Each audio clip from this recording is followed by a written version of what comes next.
எங்கள் அப்பா நான் ஒருக்கா இதே மாதிரி இந்த வெள்ளிக்கிழமை இங்கே ஆராதனைக்கு வருவேன், இந்த மகளிர் ஜெபக்குடிக்கு வருவேன்னு சொன்னேன்ல, அடுத்த நாள் காலையில் அங்கே போய் மணி அடிச்சுட்டு இருப்பேன். ஏன்னா அப்பாவுக்கு பயந்து.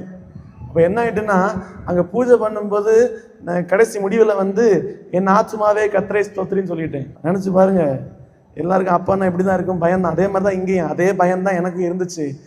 நான் எங்கள் அப்பாவை பார்க்க, எங்கள் அப்பா என்னையை பார்க்க, எங்கள் அப்பா என்னையை பார்க்க, நான் எங்கள் அப்பாவை பார்க்குற மாதிரி இருந்தது. உடனே எங்கள் அப்பா எங்கே கர்த்தர் எங்கேருந்து வந்தாருன்னு கேட்டார். அப்போவே எனக்கு வயிறு கலக்க ஆரம்பிச்சிட்டு, பயம் வந்தோடனே அடிவேறு கலக்கு.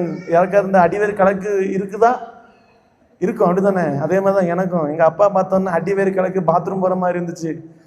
எங்கேருந்துல கர்த்தர் வந்தாருன்னு கேட்டார். அவ்வளோதான், நான் அப்படியே கீழே தலையை குனிஞ்சிட்டு, அது நேற்றுக்கு நான் ப்ரேயருக்கு போனேன்.